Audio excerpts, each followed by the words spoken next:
Vamos lá, ver se a gente consegue agora. Eu entrei no celular agora.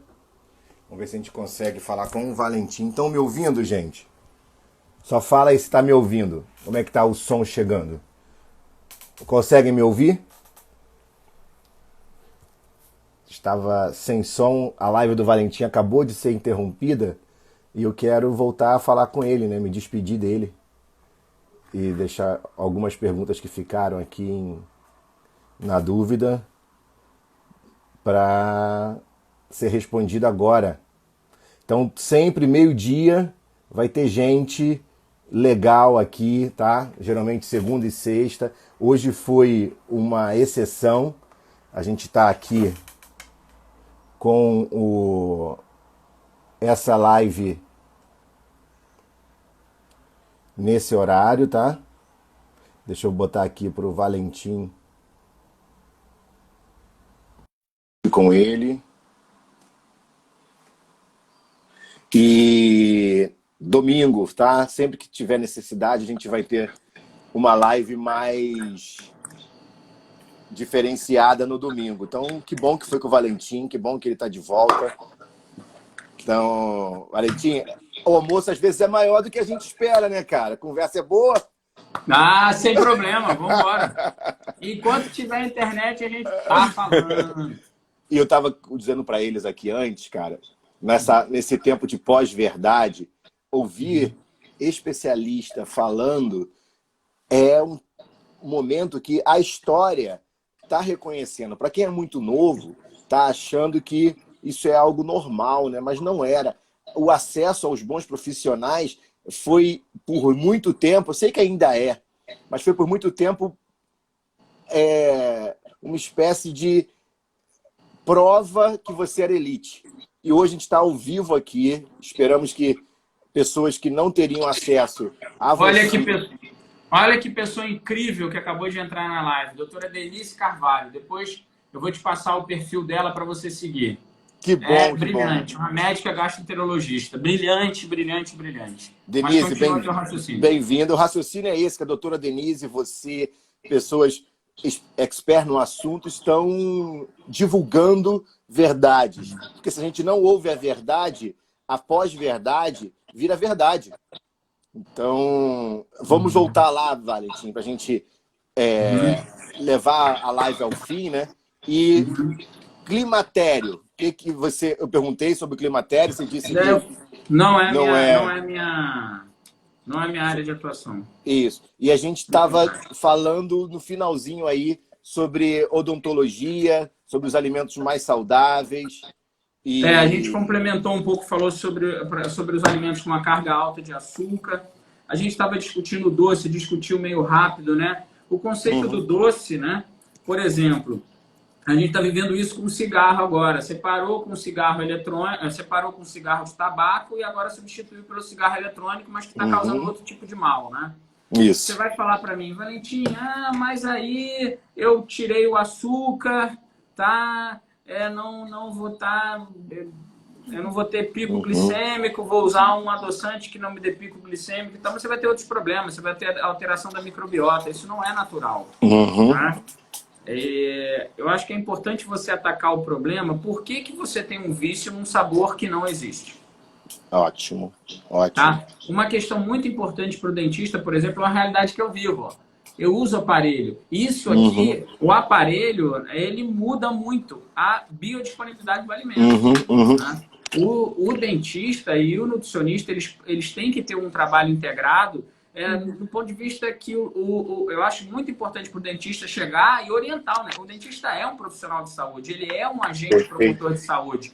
E ele pode dizer para o paciente dele, olha, nesse período, quando você tiver com o aparelho, tua mastigação vai estar prejudicada, você pode começar a consumir um pouco mais sopas, é o que eu chamo, minha avó sempre chamou de sopa de entulho, né? Que aí você tem aqueles pedaços de legumes, porque você ainda preserva a mastigação. Uhum. Aí ela que vai me dizer se precisa ou não, aí é o dentista que vai falar. Mas sob o ponto de vista de biodisponibilidade, você utilizar os alimentos mais coccionados, como as carnes, por exemplo, eu não consigo comer uma carne mal passada. Para mim é difícil mastigar isso. Então, quando eu faço esse cozimento úmido, né, na água ali, junto com uma panela de pressão, por exemplo, isso melhora bastante a minha mastigação e, consequentemente, vai melhorar a minha digestão. Gente, 2 autoridades, uma dentista e uma gastroenterologista juntas na live. Pronto. Que bom, que bom, que bom. Acabou. Aqui também, se eu falar uma besteira, eu já tô... E a ideia da integração, né? Essa integração às vezes é difícil.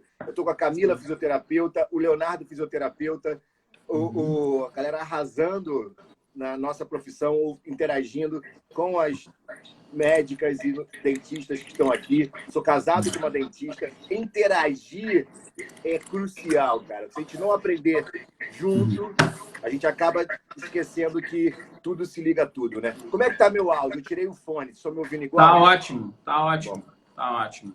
E altera o processamento pelo sistema digestivo. Então, você vê que a integração dos profissionais, é como eu falei, hoje em dia, a gente o que está acontecendo, que eu acho que é um fenômeno muito interessante, é você conseguir agregar bons profissionais, porque a internet ela deu voz a muito. Betina aqui também, ó. Betina vai falar de climatério, falar de reprodução, falar de fertilidade. Eita, meu Deus, essa live tá bombada hoje. Então, a internet deu voz a todo mundo, né? Então a gente tem que separar. O que eu te falo dos profissionais, por exemplo, é uma coisa que eu ouvi de um cara, assim, de um biólogo fantástico, um amigo, um cara muito próximo. Ele me falou uma coisa, cara, eu vou falar da minha classe. Os nutricionistas hoje estão tentando estão fazendo papel de péssimos médicos em algumas situações. Eles estão querendo, todo mundo meio que querendo trazer para si o paciente, ser dono do paciente. Não é, o paciente ele vai oscilar entre os profissionais, né? Vai ser o fisioterapeuta que vai te ligar e vai falar, Valentim, olha só, tô com um paciente aqui, pô, mas esse peso dele não tá legal, vamos dar uma mexida na dieta dele. Eu vou fazer o quê? Eu vou ficar revoltadinho porque o fisioterapeuta tá me pedindo para melhorar o peso do paciente? É isso que eu vou fazer? Ou o fisioterapeuta respiratório vai me pedir para mexer um pouco na dieta que está muito rica em carboidrato, está aumentando o esforço ventilatório do paciente, é isso? Eu vou ficar revoltadinho. Ah, porque o fisioterapeuta está me pedindo para mexer na dieta. Mas sim, porque existe ali, o fisioterapeuta é um agente de saúde. Ele está vendo que o paciente está com uma insuficiência respiratória, o paciente está tendo dificuldade, você fazer uma modificação no padrão dietético, você baixar o coeficiente respiratório dessa dieta, você melhora a resposta do paciente. Ah, o fisioterapeuta está mandando eu fazer low carb, ele não está mandando, querido. É um quadro clínico onde ele vai precisar, porque o paciente está com uma insuficiência respiratória, pode ser que melhore. Mas eu não vi o último guideline. Meu amigo, existe uma coisa chamada hora de voo. Por isso que existe um cara na aviação chamado piloto de teste. Os engenheiros fazem cálculo, medem, é milimétrico, é matemática, é ciência exata, mas o avião não voa enquanto não passar na mão do piloto de teste.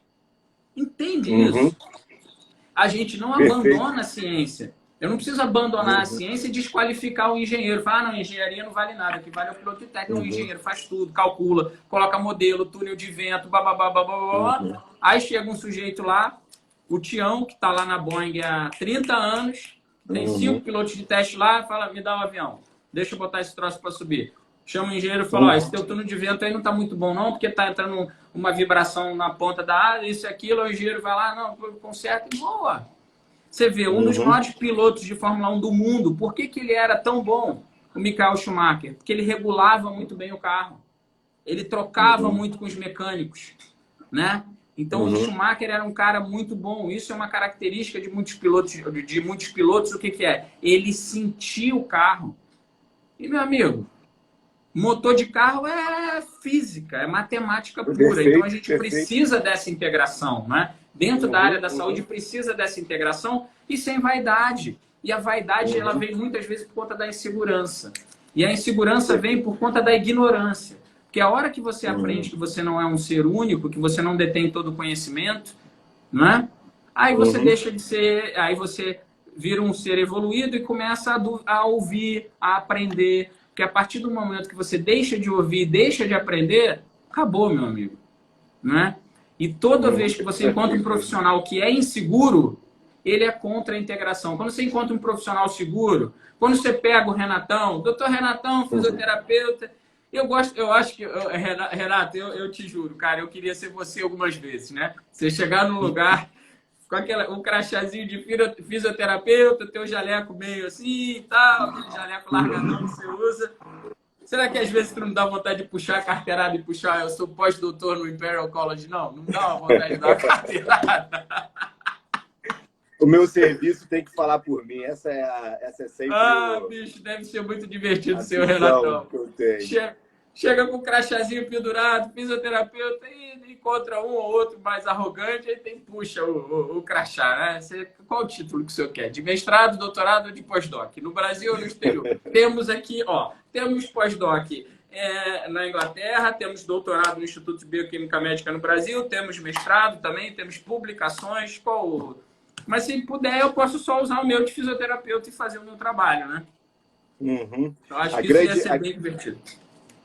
A grande sacada hoje que a internet, ela te trouxe esse benefício, né, de aproximar a gente, de estar falando algumas verdades, e também deu voz a quem não tem verdade para falar, né? Quem não se esforçou para entender como as coisas funcionam e simplesmente se intitulam doutores e as pessoas acreditam. E essas pessoas, elas começaram a dividir o indivisível. A vaidade dividiu o ser humano. Então, o ser humano que cuida só de garganta, o ser humano que cuida só de olho, o ser humano que cuida só de pé, o ser humano que cuida só de alimento. E é indivisível. Acho que esses conhecimentos têm que ser aprofundados, sim, mas se não houver integralidade, quem vai receber o melhor ou o pior é o paciente. E a integração te faz dar o melhor. Acho que é essa a lição que a gente aprende. E tudo que eu aprendi de bom e de ruim, Valentim, foi com as experiências e com outro ser humano.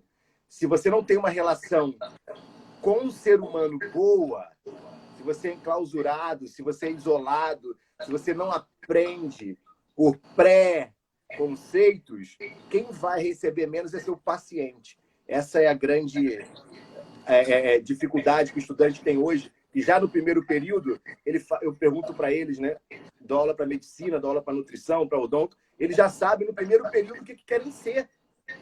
Aí eu tento desconfigurar isso para mostrar que é impossível você pintar um quadro já com moldura. Você tem que estar aberto, porque a vida te transforma se você permitir que ela te transforme. Tá? Valentim, vamos para outro ponto. Você tem mais um tempo. Obrigado por ter voltado à live, tá? Claro. Nessa história agora do Covid, como você tem visto a ideia da quarentena, o questionamento que algumas pessoas têm feito à quarentena para não fazer? Qual a sua opinião? Eu já sei da sua opinião, mas eu quero que você manifeste aqui para o público. Tem muita gente não ciência, não acadêmico que está ouvindo a gente. Então, a gente precisa entender um aspecto muito importante, né? Primeiro, não existe como naturalizar ou contabilizar a vida, tá? Vida não é algo que possa ser contabilizado. Eu vejo alguns argumentos extremamente rasos dizendo mas acidente de trânsito mata 400 mil pessoas. A criminalidade no Rio de Janeiro mata, a criminalidade no Brasil mata. Gente, vida não pode ser contabilizada. Bem, uma coisa que eu acho que é importante para uma sociedade que se diz civilizada, né, para que ela aceite a não quarentena, ela precisa se descivilizar. Ela precisa voltar aos tempos dos primatas, né? Se nós consideramos que vivemos numa sociedade civilizada, é importante que você entenda um detalhe. A gripe mata, a doença de coração mata, o acidente de carro mata, a violência mata, mas são questões da sociedade, é o preço que você paga por viver na sociedade. Você escolheu isso. E o Estado lhe dá, na maioria das vezes, né? Eu não vou entrar nos detalhes, mas parece que o aparato do Estado, parece que o aparato do Estado está preparado para lhe dar uma opção, né? Quando você pega o seu carro, corre, bate com esse carro numa rodovia, e vem uma ambulância, vem em regiões mais movimentadas, vem um helicóptero para te resgatar, mas fatalmente você morreu. O que as pessoas precisam entender é que o Covid, ele pode levar, eu espero de fato que isso não aconteça, a morte pela pneumonia, pela insuficiência respiratória, é uma pessoa se afogar fora d'água. Uhum. Ela não consegue... me corrija, porque você é fisioterapeuta e... Está certíssima. A sensação da dispneia ou da falta de oxigenação, ela é uma das mais angustiantes que existe. E a gente pode fazer isso, o link, sem querer cortar seu raciocínio, com a emoção. Se eu hoje começar agora a respirar muito rápido, eu já estou sentindo na minha mão aqui, ó, o arrepio, a falta de ar. Eu mimetizo com o meu cérebro a ansiedade, se eu quiser. Como eu mimetizo a calma, quando eu respiro calmamente, quando eu percebo a minha respiração, independente da circunstância, é a respiração que vai acabar informando ao teu cérebro se você vai agir no comportamento de cortisol ou colinérgico, num comportamento de excesso de ansiedade, medo ou de alegria e fonte de coragem. Então, o respirar ele é crucial até para esse momento de quarentena, né? Fazendo o link aí ao Covid, que ataca especificamente os receptores do sistema respiratório, esse Covid novo, né? E agora está indo para o cérebro. Como esse link é cérebro-respiração, só comprova que a gente é indivisível e pronto, né? Conclui aí, amigo. Então, sobre a quarentena, eu acho que é muito difícil para a gente hoje, eu não quero sair da minha casa, ver a economia salva e olhar uma única imagem de uma pessoa morrendo por insuficiência respiratória por uma atitude errada de toda uma coletividade. Perfeito, perfeito. Tá? Porque o argumento do medo de que o mundo vai morrer de fome, ele assim, tem que se ponderar. Agora, fome, por exemplo, eu como ser humano, eu posso na minha casa pegar, aqui eu tô comendo meus legumes, minha salada de legumes, e no extremo entregar para alguém, falar, come. Agora, se tem uma pessoa aqui na rua morrendo de insuficiência de respiratória, com uma pneumonia, morrendo afogado, olhando para aquela pessoa e morrendo a cada minuto, passar 5 dias naquilo, eu não vou ter como salvar essa pessoa. A humanidade não tem como salvar. E aí você passa a ser um selvagem, né? Porque você vai naturalizar uma morte extremamente cruel. Então, num cenário de guerra, você tem que ver qual é o menor dano. Ah, vão morrer de fome, o mercado vai morrer de... Não. Gente, entenda uma coisa de uma vez por todas. A riqueza do mundo, ela não acaba, ela troca de mão. Leandro, olha só, preste atenção, gente. O Leandro Medeiros traduziu o artigo da vitamina D. Eu vou botar o link para a página dele para vocês pegarem, tá? Vamos lá. Bem-vindo, Leandro. Farmacêutico, cara muito bem formado. Faz uma live com ele, Renato. Bom, muito bom, bem formado. Ótimo, cara trabalha no Conselho Federal, trabalha no Conselho Regional, bem formado, um cara bom. Então, voltando para o raciocínio, a riqueza, né? As pessoas propagam isso. A riqueza, ela não desaparece, ela troca de mão. E para isso você precisa ser empreendedor. O que eu estou fazendo hoje dentro do meu negócio é reinventar. Você precisa reinventar, né? E a todo tempo você se reinventa. Só que agora o mundo todo foi chamado a ser reinventado. Então eu fico um pouco com o pé atrás desse discurso do vai quebrar, vai quebrar, vai quebrar. E outra coisa sobre a quarentena que é muito importante, inclusive a universidade que você estudou no Imperial College, o que eles estão colocando? A cada ciclo de dias, 2, 3 dias, eles estão colocando novas análises, novos dados. Eles estão entendendo o comportamento do vírus, porque o vírus se manifestou num país extremamente fechado. O governo chinês foi falar sobre o vírus depois. Ninguém conhece a curva epidêmica dele em regiões diferentes. A gente só tem uma curva epidêmica dele, por exemplo, na Itália e na Espanha.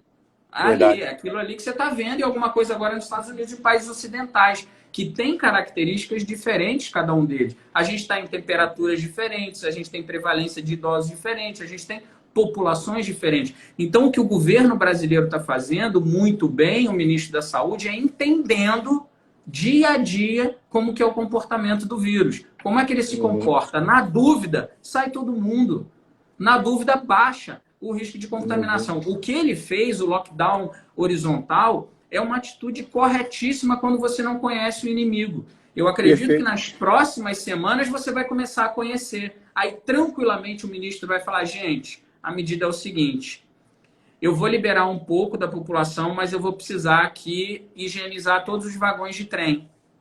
Então, a gente vai ter que mudar o horário de funcionamento do comércio, tá? A gente vai abrir loja de meia às 9 da manhã, restaurante às 11, tal coisa abre tal hora, e você vai dividindo para você baixar a densidade, para permitir. Então, você vai criar políticas públicas para poder diminuir essa contaminação. Então, existem pessoas inteligentes e competentes, a Fiocruz no Brasil. O Brasil a gente bate muito, porque vem muito na mídia aquela coisa de artista ou de pesquisador que pesquisa umas coisas nada a ver, mas tem muita gente séria, né? Porque quando você polariza a discussão, você bota aquela peça de teatro que é todo mundo pelado, uma criancinha pegando no pinto do cara, isso choca. Mas tem um monte de peça de teatro, sabe? Tem um monte de artista, um monte de filme brasileiro, um monte de coisa boa. Você estigmatiza o artista, você estigmatiza tudo. Você pega o que mais grita, né? O que é mais...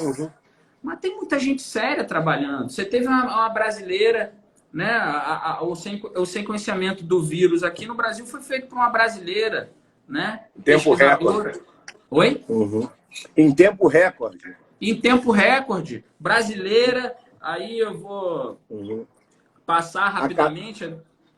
Brasileira, uma menina simples, de uma faculdade pública, né? E fez, né? Tem muita gente boa fazendo isso. Então, o lockdown horizontal é uma medida de Estado, né?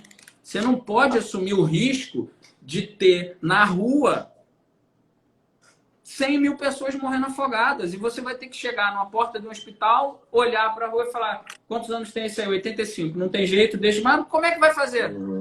A família decide. Você pode dar um tiro, você pode jogar da ponte, ou ele vai ficar assim 5 dias agonizando para morrer. Não dá. Isso beira o absurdo. Você precisa entender a epidemia no Brasil para poder tomar as atitudes. Eu não acho que esteja... sob o ponto de vista de parar tudo, eu não vejo erro. Agora, o que me entristece nesse contexto é a briga política envolvida, a superficialidade com que se trata o tema. Por exemplo, se você conseguir com a azitromicina e com a cloroquina diminuir a gravidade do problema, você acaba com essa cena desoladora que é do cara morrendo afogado. Valentim, deixa eu voltar ao tema para a gente não polemizar, senão isso já acontece na Globo News, já acontece em outros locais. Eu quero que a gente volte aqui à ciência e a ciência... Desculpa. Digerível. Não, está certíssimo. Eu acho que é natural a sua indignação, mas é porque as pessoas já estão tão emotivas e eu quero trazer as pessoas para o centro da razão. A Camila deixou claro aqui sobre os fatos baseados em evidência, né? Eu tenho lido bastante artigos do Imperial College. Muitos colegas que hoje são professores titulares de Imperial College estiveram comigo no meu doutoramento. Então é muito legal a gente estar vendo que esse pessoal que fazia ciência básica hoje está colaborando com o Covid. Na nossa realidade hoje, há uma distância muito grande entre verdade científica baseada em evidência e os gurus. De novo, por que é tão difícil hoje a gente credenciar a ciência e a nutrição, a fisioterapia, a odontologia, a medicina baseada em evidência? Por que algumas pessoas ainda acreditam que o que ela faz com N de 1 é o melhor do que o que saiu na literatura, do que foi pesquisado? Você acha que isso é culpa do pesquisador que se distanciou, virou uma elite em algum momento da vida? É culpa de quem não conhece a ciência? Como a gente popularizar a informação científica? Eu acho que o que aconteceu é uma luta de classes. São os cientistas, eu acho que é muito culpa do cientista, os cientistas se colocando numa... Igual aquela piada que falam sobre o médico, né? O cardiologista acha que é Deus, o neurocirurgião tem certeza, né? Isso um pouco do cientista, que ele é o detentor de uma verdade absoluta e ele critica, muitas vezes, o profissional que está agindo ali na linha de frente. Eu acho que a postura mais e uma coisa que aconteceu na ciência é que você viu que o profissional que foi trabalhar na linha de frente, não, que foi trabalhar no mercado e tudo mais, ele é um profissional que tem um rendimento maior, né? Ele ganha mais, mas por conta de empreendedorismo. E o cientista pode ser empreendedor, tá? Porque você vê muitos cientistas, inclusive da área nutricional, Walter Longo, Cris Tavaradi, que estuda jejum intermitente, Walter Longo, que estuda AFMD, que é Fast Mimic Diet, todos são empresários. Estão publicando, estão dentro da academia, mas têm suas empresas, né? Muitos cientistas americanos, israelenses e europeus têm seus próprios negócios, suas patentes, e empreendem, têm grandes laboratórios e vendem patentes para laboratório farmacêutico. E aí o cientista ficou ali e falou, pô, eu descubro uma vacina, descubro um monte de coisa, pô, e quem ganha o dinheiro é o outro? Cara, mas aí é uma questão de empreender. Não é todo médico, não é todo nutricionista, não é todo dentista que tem sucesso na profissão. Sucesso financeiro, tá? Vamos separar. Eu nem digo sucesso financeiro, que ganham dinheiro. Se isso é bom ou ruim, é de outra ordem, né? Mas que conseguem aumentar os seus ganhos, né? Então, eu acho que o cientista ele ficou um pouco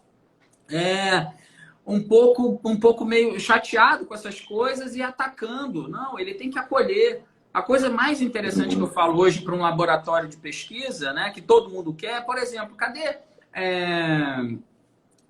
O que você pode fazer, por exemplo? Por que você não abre as universidades? Por que você não monta cursos junto com as universidades para poder trazer essa população para conhecer a ciência, para se integrar? Por que você não explica o que você estuda? Né? Ou como você fez hoje no início da live, pô, quando você lá no laboratório explicando para todo mundo, um monte de ninguém entendendo nada, a gente falou, caramba, o cara está estudando uma proteína que anda pelos miotúbulos. Porra, mas para que tem uma proteína andando dentro dos miotúbulos? Motores moleculares, aí você explica para poder transportar as coisas dentro da célula. Aí você fala, ih, caramba, então se chegar uma sinalização hormonal e essa porcaria desse motor molecular não for caminhando, não vai chegar até o núcleo, não vai ter informação. Então quer dizer que pode não ser um problema de receptor, pode não ser um problema hormonal e a doença pode estar no motor molecular, nessa proteína que está caminhando em cima de outra proteína. Então o alvo terapêutico pode ser aquilo. Olha que descoberta interessante. Você pode estar curando doença com isso aí, né? Se você descobrir que o mecanismo molecular de uma doença é a deficiência de um transporte intracelular, acabou. Você está fazendo fármaco que não funciona. Aí vem o Renato de Paula, que se formou ali na Ilha do Fundão, e fala, galera, peraí, eu já estudei isso aí.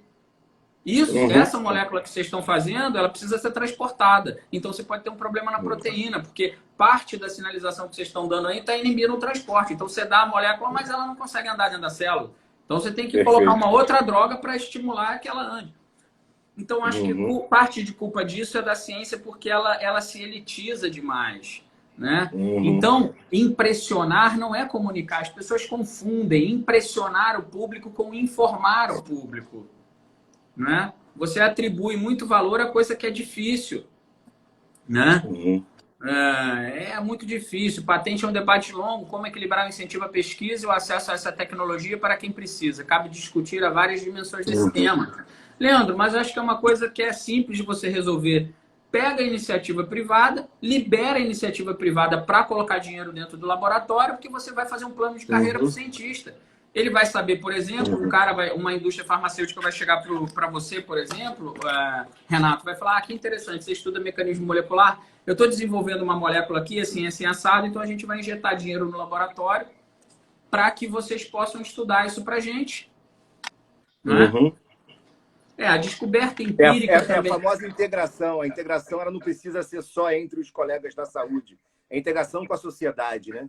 Sair da com a sociedade, com a indústria. É e é o capital que faz o mundo girar. A gente vive num mundo capitalista, a gente precisa da indústria para fazer o equipamento, a gente precisa da indústria que faz o Eppendorf, a gente precisa da indústria que faz o reagente, a gente precisa da indústria que desenha o microRNA. Hoje você consegue ligar, mandar um e-mail para a indústria, o cara monta, ele constrói o microRNA que você quer. A indústria faz isso. O Lucas está perguntando aqui, Valentim, o Lucas está perguntando aqui se a descoberta empírica é ciência também. Lucas, para ser ciência, hoje nós temos um método científico.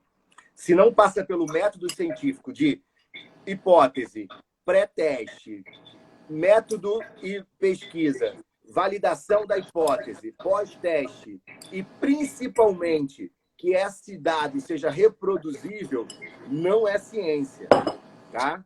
Ou minimamente reproduzível, porque a gente está vendo o Covid fazendo uma ciência acima da linha do Equador e agora vai ter uma outra ciência abaixo da linha do Equador, que os comportamentos se mudam. Mas a ciência, ela tem que ser realmente dentro dos métodos científicos. Caso contrário, é outra coisa, e é muito importante a gente falar isso, que essa outra coisa pode não ter ética, ela pode gerar um darwinismo, ou seja, alguém provar que deixar gente morrer é mais importante que a quarentena. Alguém pode tentar publicar isso, mas isso não é ciência. A ciência tem ética. A ciência, ela é pró-vida. Tá? Isso é crucial.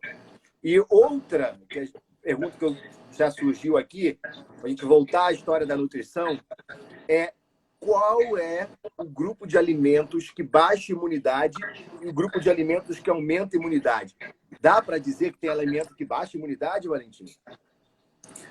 Eu acho que o grupo de alimentos que não fornece os nutrientes necessários para você manter a imunidade, então seria antagonista, né? Se você não consumir os alimentos que são adjuvantes, que são alimentos que dão suporte à fisiologia como um todo, né? São os alimentos, primeiro, a distribuição quantitativa, a gente precisa de uma quantidade adequada de alimentos. São 4 elementos que ditam uma boa alimentação e uma saúde através da alimentação. O que se come, como se come esse alimento, o preparo dele é muito importante, o quanto desse alimento se come e quando você come esse alimento. Então, são perguntas, são 4 dimensões que você precisa pensar para falar de alimentação. Bem, imaginando que o organismo ele é uma orquestra, né? E todos os sistemas se conectam com todos os sistemas, seria uma pergunta bem objetiva. Eu vou fazer uma pergunta aqui para ajudar na analogia. Se hoje você tivesse que escolher um membro do seu corpo, qual você amputaria ou qual deles você não precisaria hoje? Você teria como abandonar um membro do seu corpo? Eu não sei se isso é ético falar isso. Você teria alguém ou algum membro da sua família que não é importante? Alguma peça de roupa? Vamos falar uma coisa mais leve. Talvez uma peça de roupa, um pedaço... Não tem. Então você precisa... nós temos um pool de micronutrientes e macronutrientes que precisam ser consumidos de forma regular, tá? Então, sobre imunidade, a primeira coisa que eu preciso é quantidade de alimento. A desnutrição imunossuprime. E a sobrealimentação imunossuprime via a inflamação. Então, comer pouco ou comer muito é ruim.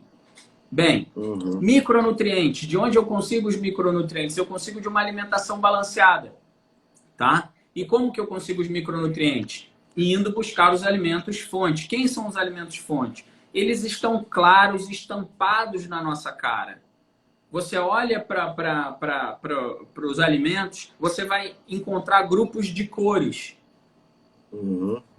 Reveze as cores. As cores sinalizam e indicam para os animais, no bom sentido. Somos nós, indicam para nós, animais, que aqueles alimentos têm diferentes nutrientes, fonte de diferentes nutrientes. Então, varie a sua alimentação, certo? Quanto menos processado for o alimento, quanto menos processado for o alimento, quanto menos a indústria tocar nesse alimento, melhor ele é para a sua saúde, tá? Porque o descasque mais do que desembale, mais ou menos assim, né? Sim. Basicamente, como é que é um alimento minimamente processado, né? Imagine a situação. Colheu, comeu. Colheu, cortou, fatiou, misturou com outra coisa, botou, tá, você já liga o alerta. Colheu, comeu. Tá? Bem, o que vai imunossuprimir é o desbalanço. Ou a falta ou o excesso.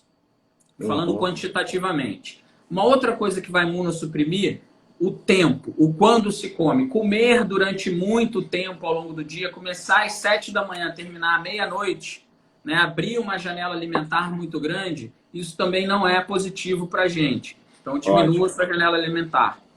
Como comer, né? Como comer? Por exemplo, existem alguns preparos, de forma geral, carnes. É melhor que essas carnes sejam preparadas em calor úmido, tá? As carnes cozidas são melhores que as carnes fritas, né? Aquele frango grelhado, aquilo ali gera uma reação conhecida como reação de Maillard, que aumenta muito os agentes de glicação avançada.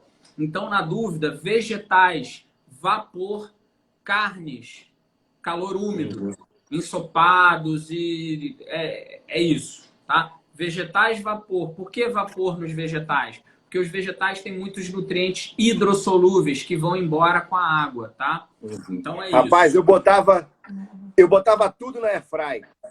Essa live tá mudando a minha vida. Eu não quero nem assistir tua live sobre postura e ergonomia, que eu vou mudar minha vida inteira. É por isso que é cada um na sua área, né? Não, eu tenho medo de assistir uma live tua sobre isso, enfim, vamos. Então é isso, Renato. As pessoas ficam na dúvida, falam, Valentim, por que você não recomenda então eu fazer o uso de uma vitamina ou de um mineral? Por que você não recomenda eu fazer o uso de selênio, de zinco, que vai melhorar o meu sistema imune? Porque, meus amores, se eu indicar isso, você vai na farmácia agora comprar um suplemento e vai aumentar a dose de um determinado nutriente. E ele pode inibir a absorção de outro e gerar um desequilíbrio. Então, uma recomendação geral ela é muito simples, equilíbrio. Quando você personaliza essa recomendação, ela pode sim ser muito mais sofisticada, baseados em sinais e sintomas individuais, baseado nas respostas dos seus exames bioquímicos. Aí você pode personalizar. Por isso por isso que é contraindicado essas recomendações genéricas tipo X-tudo. Não dá. Aí você vai falar, Valentim, como é que eu melhoro minha capacidade antioxidante? Como é que eu melhoro? Pô, zinco, selênio, é só estudar bioquímica básica. Pergunta isso para sua sobrinha, ela vai falar, titia, a superóxido dismutase, glutationa peroxidase, todas essas enzimas que eu estudo em biologia dependem de zinco, selênio, magnésio. Não precisa perguntar para um guru. A sua sobrinha sabe. Só que aí a questão vem, você vai perguntar para a sobrinha, quanto que eu tomo? A sobrinha já vai ficar, titia, já não sei. Não é comigo.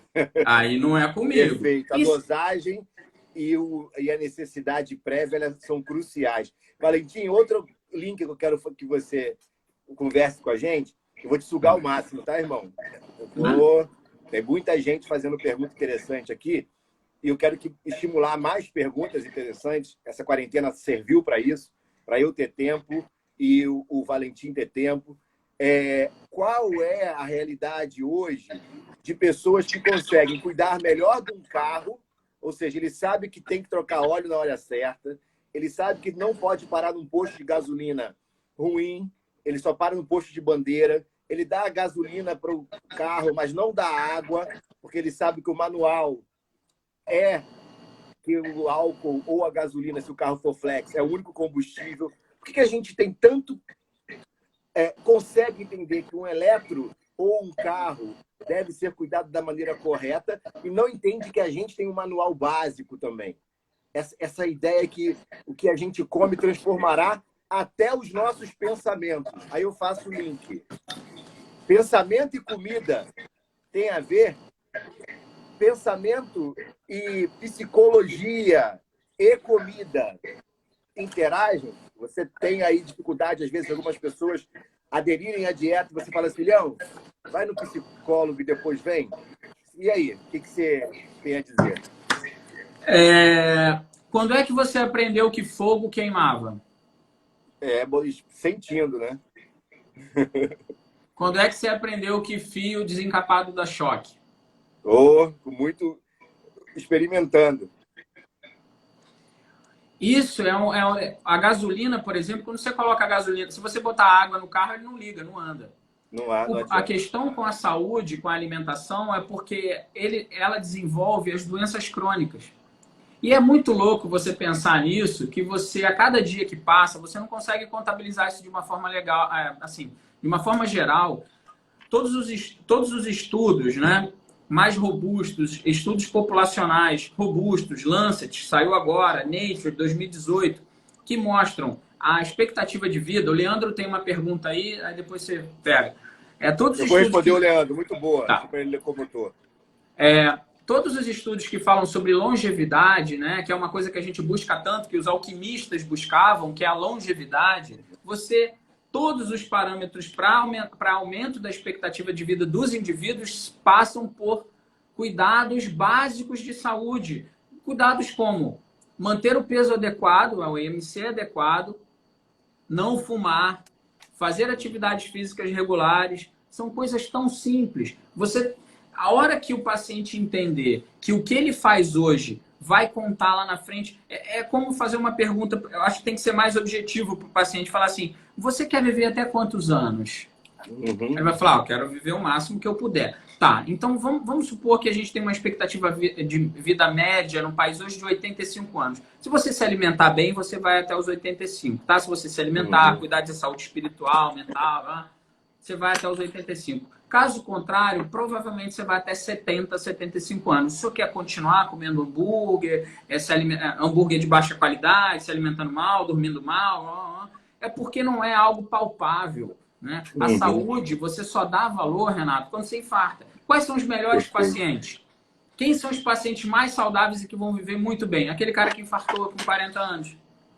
Aquele cara que infartou com 40 anos, que deu bom dia para a morte, que a morte bateu na porta do quarto e falou, tá pronto? Vamos? Acabou, tá? Aí ele trava. Eita, isso é sério. Né? E a ideia é que ele aprendeu mais cedo. Quanto mais cedo você aprende, mais fácil é esse cérebro ser plastificado, ser modificado, né? A minha esposa está mostrando aqui um fato, né, que é real, que os mais antigos têm mais dificuldade de mudar hábito. E nessa época aí de quarentena, né, eu, respondendo já ao Pedro sobre a história do desconforto que ele perguntou, como a gente consegue lidar nessa quarentena para manter uma saúde física. Pedro, o principal nessa vida é que você não precise, como o Valentim disse, sentir na pele para aprender. Isso é maturidade traz. Então você não precisa sentir dor para movimentar sua coluna. O que eu quero dizer com isso é: mantenha uma vida sem hipervigilância. Não temos regras. Se mexa. A melhor postura hoje, Valentim, é a próxima.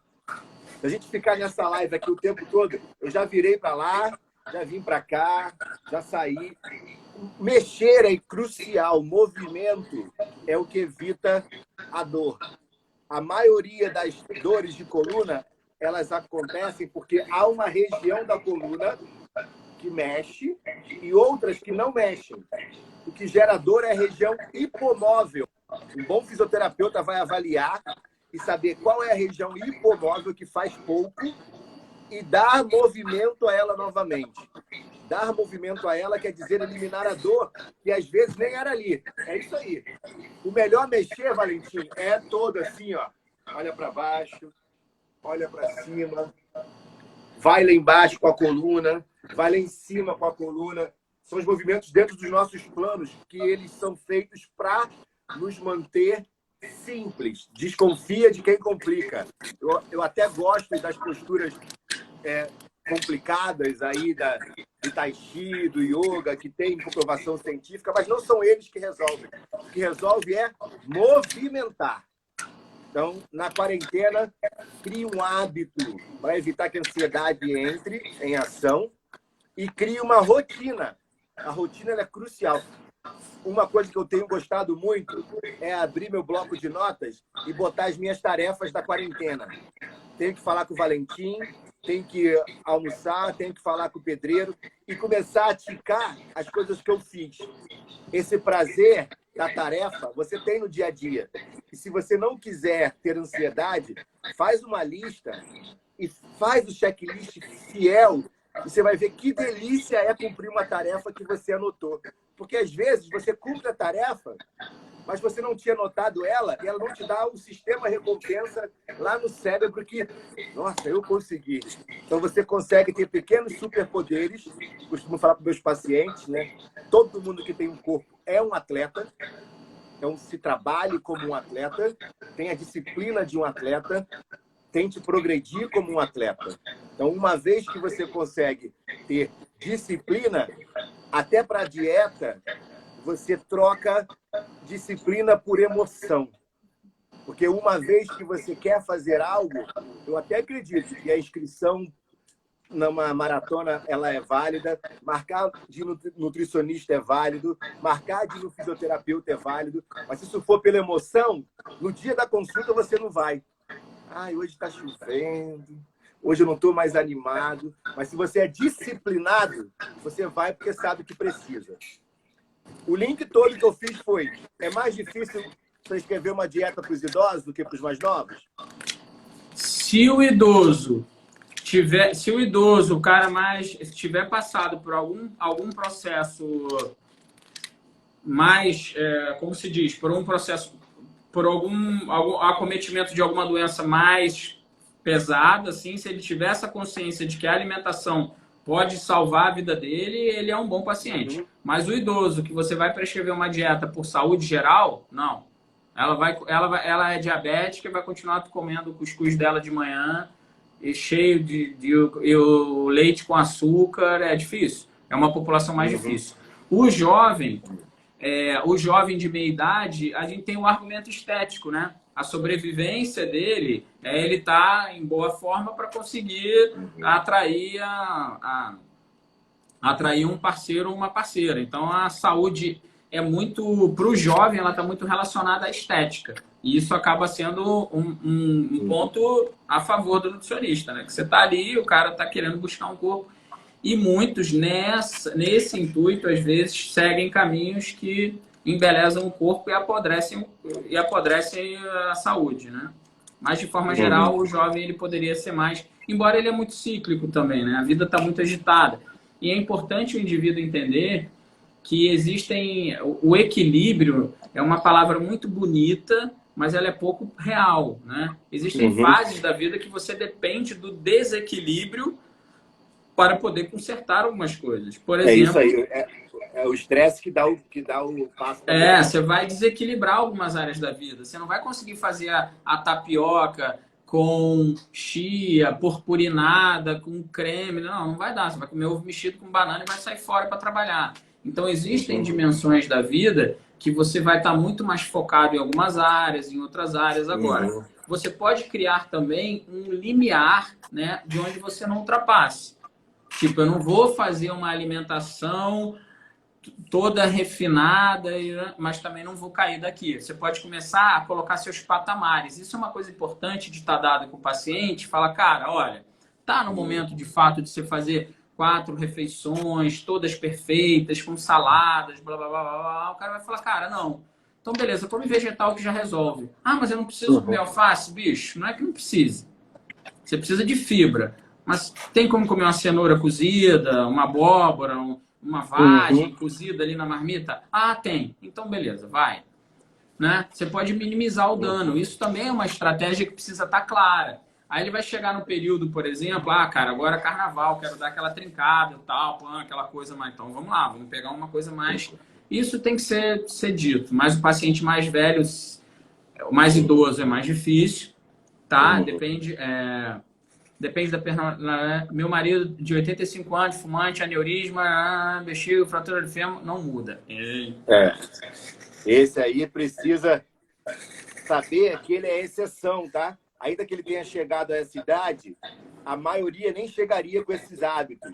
Então, às vezes ele fala assim, eu tô aí fumando, tô aí sem fazer exercício, já me livrei de vários AVCs, aneurisma, tô aqui bem. Ele é exceção. A regra é que as pessoas que têm maus hábitos colherão esses maus hábitos na saúde. O corpo, ele não está preocupado com a sua boa índole. Ele está preocupado com o que você fez com ele. E qualquer abuso será cobrado, emocional ou físico. Vai ser cobrado, a gente vai sentir na pele. Valentim, a gente está chegando no fim já dessa segunda live. Caramba, cara. A gente precisa falar demais, né? Tá muito gostoso conversar com você. Olha o Dr. Hauren. Caramba, abraço, doutor Eduardo. Tudo bem? Ele médico, nutrólogo, atende um amigo meu, atende o Piquet, Nelsinho Piquet, é um cara muito bem formado, humilde pra caramba, um cara que é bem preparado e que troca bastante. Pô, que legal. Obrigado por ter passado aqui na live. Tem muita gente boa. O Ricardo acabou de chegar aqui também. Savá, Ricardo. Ricardo foi meu colega de iniciação científica antes da gente se conhecer. Trabalhei com o professor Cameron. Bem-vindo aí, amigão. Tem muita gente boa aqui com a gente. Outra coisa, agora linkando lá com o Web Diet. Lembra que eu falei da lista, de fazer o checklist? Aqui em casa a gente tem o hábito de fazer, quando vai na dieta, colar a dieta na geladeira para ajudar a lembrar o que tem que fazer. Porque o cérebro, às vezes, ele não é uma máquina de memória. Ele é uma máquina de esquecória. Ele é feito para a gente esquecer. Porque quem lembra de tudo cria um problema cognitivo. Então, a gente vai lembrar do que nos emociona e dos que nos faz ser mais funcional ao longo da vida. Como que o Web Diet, ou quem não pode ter o Web Diet, quem não tem acesso, quais são as dicas aí de anotar o que deve comer, colocar em algum ponto da geladeira, deixar os alimentos. Eu sou um ergonomista. Então, existe na ergonomia a ergonomia cognitiva, que é você facilitar o trabalhador a realizar as tarefas de segurança sem ele pensar. É só deixar o instrumento pérfuro cortante distante, é só sinalizar o que é perigo de vermelho, o que é saudável de azul. Então, algumas coisas o cérebro nem pensa. Ele só olha para você e simplesmente, no olhar, tira alguma conclusão. Como o Web Diet, até as cores do Web Diet, o símbolo parece uma maçã. Eu acho que vocês pensaram muito bem, cara, em tudo. Obrigado. Toda essa ergonomia cognitiva ajuda na dieta. Bilhetes, ter o Web Diet, anotar em bloco de notas. Fala aí. Primeiro, a praticidade. Você precisa ter à mão os alimentos saudáveis. Eu gostei disso, ergonomia cognitiva. Isso aí foi no PhD. Vamos ter um papo sobre isso. Renato, tu estuda demais, cara. Isso aí foi no PhD? Quantos PhD você tem? Quantos? Não, eu tenho um doutorado só, tenho 2 pós-docs. Isso foi você só tem 2 pós-doc. Um doutorado e 2... isso aí. Vira comum. Estudando, né? Tá. Ergonomia cognitiva. Eu gostei. Vamos pensar em ergonomia nutricional. Tem que pensar. Perfeito. Bem, deixar os alimentos à mão, tá? Arrumados na geladeira no ponto que você possa ver, eles estejam bem acessíveis. Alguns alimentos, talvez as frutas, é sempre bom você já colocar os alimentos pré-lavados. Como é que eu lavo? Embalagens, né? Você pode lavar com sabão. As pessoas estão pensando que precisa de uma química absurda para matar o vírus. O vírus está encapsulado numa bolha de gordura, né? Ele é protegido por uma camada lipídica. Então, sabão na cara do vírus é a coisa mais letal para ele. Não precisa ser álcool gel, não. Jogar sabão, mas qual? Do mais barato que tiver. O sabão que limpa a gordura da panela mata o vírus, mata bem matado. Mata sem ter... Tá? Então, voltando. Higienizou. Se esses alimentos estiverem à mão, uma outra coisa importante na hora de você fazer as compras é pensar na semana na maturação das frutas, né? Você vai ter que pensar que você vai ter fruta que vai ter que comer no final da semana. Você pode trazer uma bananinha mais para os 3 primeiros dias, uma bananinha mais madura, um mamão mais fresquinho, um mamão mais maduro, certo? Que mais? Sobre a lista. Eu acho que é importante você pensar na sua alimentação, quando você olhar de uma recomendação genérica, é variar as cores. Meu filho não gosta de cenoura, ele gosta de abóbora? Fechou a conta, não tem problema. Meu filho não gosta de abóbora nem de cenoura, ele come mamão? Beleza, é da mesma cor? Feito. É isso. Então você tem que pensar em colorir o prato. E é interessante você pensar o cardápio da semana, porque isso torna as atividades mais fáceis. Senta com a família agora e pensa, na segunda vai ser isso, na terça vai ser aquilo, na quarta vai ser isso. E inclusive te ajuda. Essas tarefas que às vezes te estressam, porque você já começa a dia estressado. Gente, o que vai ser hoje? Café da manhã, o que vai ser? Óbvio, se você puder ter um nutricionista para te orientar, tudo bem. Mas se na sua família não tem ninguém com nenhuma patologia e tal, tá todo mundo bem, você pensa, olha, gente, café da manhã de segunda-feira vai ser isso, isso, isso, café da manhã de terça-feira vai ser isso. Um pedacinho de papel colado na geladeira, né? Ou até assim, 3 colunas, café da manhã, almoço e jantar. O jantar pode repetir o almoço, não tem problema nenhum, até por uma questão de economia e otimização, não é? Você pode, por exemplo, ter um frango num dia, o que sobrou daquele frango, você vai desfiar ele, ele vai virar um salpicão, vai virar uma outra coisa no dia seguinte. Então, é uma dica, né? Tentar organizar, se você não tem um cardápio, organiza esse cardápio da semana. Aí você fala, mas eu quero fazer compra para 15 dias. Beleza, dobra esse cardápio para a semana seguinte, pega o cardápio de 7 dias, dobra para o outro dia e escreve tua lista de compras e vai para o mercado. Valentim, obrigado por ter descomplicado, não ter complicado nada. Obrigado. 2 horas de live. 2, cara. Mas isso não podia ter saído sem despedir, né, gente? Então, é crucial. Eu vou te apresentar em breve a Associação Brasileira de Futebol em Cadeira de Rodas, tá? Eu acho que você tem muito a contribuir com essa galera. O pessoal me perguntou aqui sobre PKU, fenilcetonúria, perguntou sobre doenças raras, perguntou... hoje eu queria muito ouvir o Valentim. Eu vou fazer uma live só sobre doenças raras em breve, tá bom? Fisioterapia e ciências raras. Mas é um papo gostoso que a gente está tendo aqui. Obrigado aí aos seus colegas que chegaram, obrigado aos meus colegas que chegaram, e que a gente entenda que tudo se liga a tudo. E se você não menospreza nenhuma área da sua vida, esse entendimento te abre a mente, te torna uma pessoa mais curiosa, te torna uma pessoa com mais vontade de experimentar, tá bom? Eu acho que você fala muito disso, de se não tem experiência, não tem memória, não tem aprendizado, isso é uma verdade mesmo. Essa quarentena acabe, que eu posso te dar um abraço, tá bom, amigo? Se despede aí. Valeu. Renato, obrigado por ter a oportunidade de estar contigo. Como eu te falei em bastidores, você é um ser humano que eu tenho como exemplo, não é aquela coisa do Faustão, da boca para fora, pessoa, figura humana, não. Não, você é um ser humano diferenciado desde a época do laboratório, que eu pude te conhecer lá no mestrado, enfim, você sempre foi um cara solícito com todo mundo, embora tenha um título raro para poucos pesquisadores, eu acho que eu conheço com tanta titulação quanto você, mas você é um cara que desenvolve um trabalho muito bonito, eu presto atenção muito nas suas postagens, dos seus atendimentos com as pessoas com deficiências motoras graves, você coloca a mão em gente complicada, em gente difícil, eu acho que isso é muito legal, a tua humanidade. Né? E uma outra coisa que é importante a gente dizer é que para os profissionais, para as pessoas, a gente pode ser tudo, cara. Você pode ser uma boa pessoa, um bom pesquisador, um bom profissional. Você pode ter sucesso em todas as áreas da sua vida, financeira, espiritual. Você precisa, primeiro, querer ser alguém bom, né? E ser alguém bom, isso faz o mundo se abre para você. Hoje, por exemplo, Valentim, eu tenho absoluta certeza, se qualquer adversidade na minha vida, eu vou ter uma dificuldade grande para escolher em qual porta eu vou bater. Porque são dezenas de portas que eu tenho para bater. Então, é importante você manter-se conectado com a sua essência, lembrando que a sua essência ela pode evoluir e permita que a sua essência evolua. Não se prenda aos erros que você cometeu no passado e não se puna pelos erros que você cometeu no passado. Por quê? Bola para frente.